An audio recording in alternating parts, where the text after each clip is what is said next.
Welcome to Amazing Movie Stories. Today I'm going to tell you about an Oscar-winning movie you probably never heard about, called No Man's Land.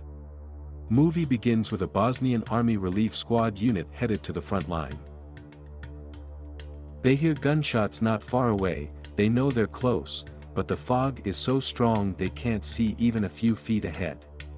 Soldiers start thinking if their guide even knows where they are. Guide hears the soldiers talk behind him, and as he does not know where they are exactly, the group decides to stay put until morning. As they stopped, soldiers start chit-chatting and lighting up their cigars. The guide tells them to light their cigarettes off as the enemy might notice them. Soldiers reply with, "We can't even see ourselves," but turn off their cigarettes nevertheless. Soldiers ask the guide if he knows where they are exactly. Guide says that by his calculations, they should have arrived. He admits that this is his first time taking soldiers to the front line by night. Soldiers aren't too happy with the answer, but still try to sleep and rest. In the following scene, it's sunrise, and the fog is clearing out. Soldiers get up, and then their guide realizes he screwed up. He got them right in front of the enemy lines. The guide gets shot first, rest of the unit starts running away from the enemy lines, but most of them get shot in the process. When the bloodbath ends, the Serbian commander overwatches the battlefield and asks his sergeant if Bosnians were trying to reclaim old trenches in between the lines. The sergeant replies that he doesn't think so. He says it was the Bosnian Relief Squad and they probably got lost in the fog. Nevertheless, the commander still wants someone to go to the old trenches and check it out. Sergeant goes to his man and asks for volunteers. After no one answers, he chooses the one with most experience, and the new guy, Nino. Old soldier protests for going in with the newbie, but the sergeant just laughs it off. At the old trench, one Bosnian soldier, Chiki, is wounded, but he managed to survive.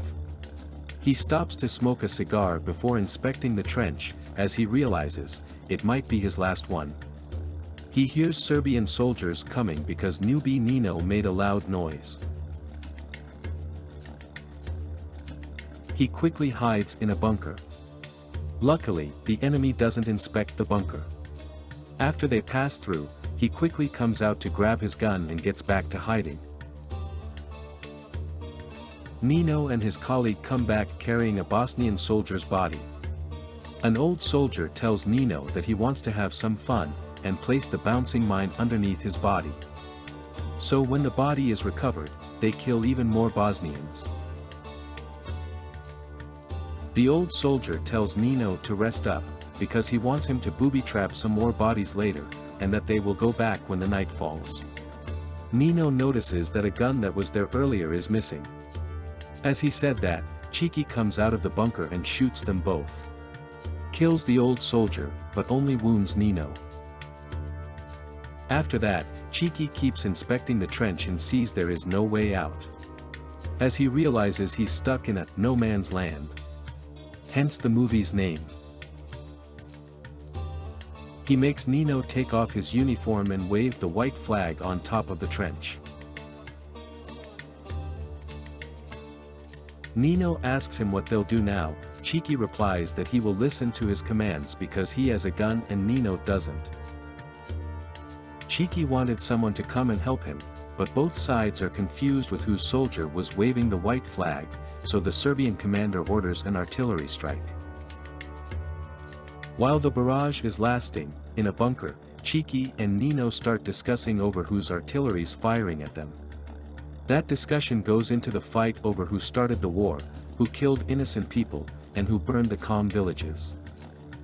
Once it gets too heated, Chiki points a gun at Nino and asks, "Who started the war?"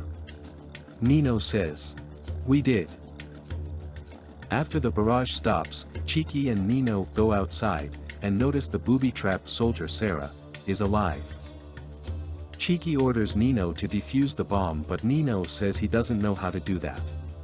Sarah, in pain and frustration, tells Chiki to kill the Serbian soldier, but Chiki wants to help Sarah first. As he's giving him water, Nino takes the gun and then points it towards Chiki. As Nino orders Cheeky to step back, he accidentally fires and Cheeky realizes he's actually just a newbie. Cheeky asks Nino to allow him to bandage Sarah. Nino allows it. Sarah tells Cheeky told you so, as he wanted him to shoot Nino. As Nino is lighting up a cigarette, Cheeky asks for one too. Nino denies him saying it's because he has a gun, and Cheeky doesn't. He also asks Cheeky who started the war. This time Cheeky is the one saying we started it. Sarah, who is lying down on a mine, asks for a cigarette too. Nino goes to give it to him. Then Sarah grabs Nino and orders him to drop his weapon. Nino declines and Sarah threatens that he'll blow up both of them. They come to an agreement that Cheeky will grab his rifle too, but they both have to put guns on their shoulders. At this point, all three of them realize that if they want to get out alive, they will have to cooperate, no matter how much they hate each other.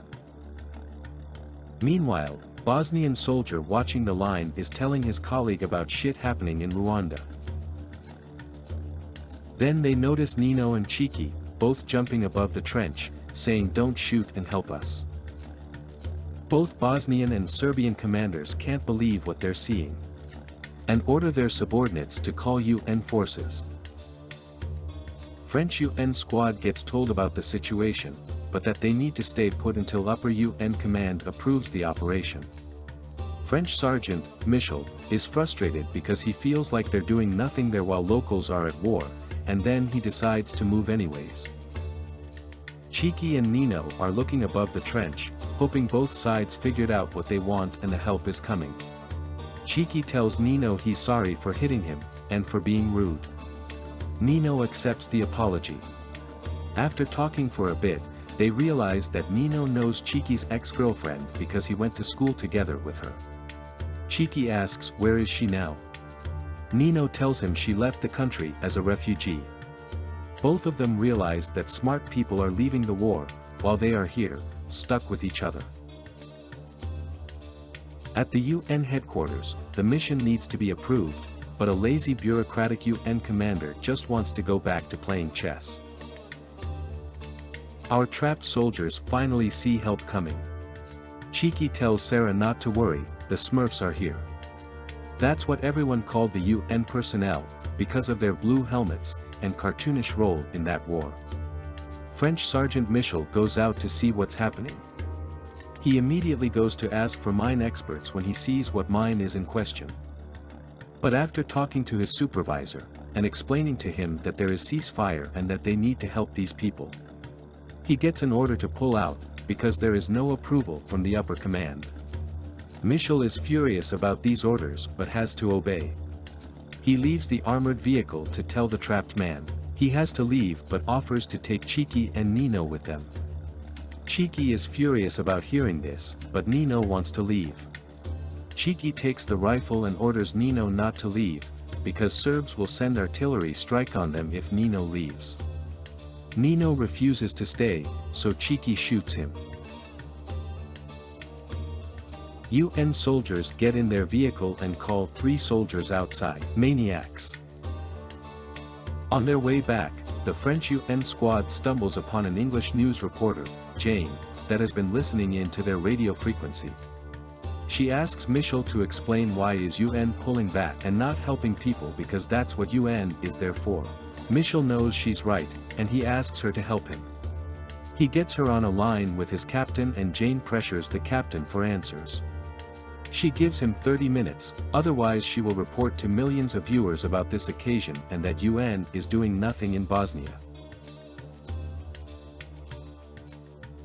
UN commander gave a go-ahead to help 3 soldiers only after the news showed the suffering of the Bosnian people and the UN doing nothing about it. Back at the trench, Nino is still angry at Cheeky for shooting him.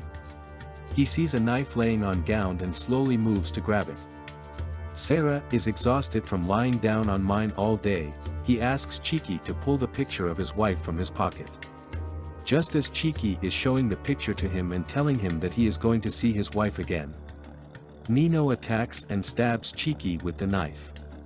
As they're fighting, the French squad arrives to separate the two. Sarah starts crying and yelling at two soldiers, begging them to stop fighting. Two men are furious at each other for constantly hurting each other. Even with the UN forces around them, they give each other looks and plan on killing each other. Two men get separated and German mine expert finally starts working on Sarah. After trying really hard, German soldier realizes the mine can't be defused. He feels for visibly stressed Bosnian soldier, and helps his shaking hands up so he can look at his wife's picture. As German soldier is telling his French colleagues that Sarah can't be helped, the UN head commander flies to the site on a helicopter. He says how important these three men are for the UN. But everyone knows he's there, just to try to fix the UN's reputation. As everyone's attention is at the interview, Cheeky picks up the gun from one dead soldier. He points the gun at Nino and everyone gets alert. Cheeky is yelling at Nino for trying to stab him earlier. He yells at UN soldiers too, for doing nothing the entire war, at the reporters as well, saying they are only making money on their suffering. As he was saying that, Cheeky then kills Nino. And then UN soldiers kill Cheeky.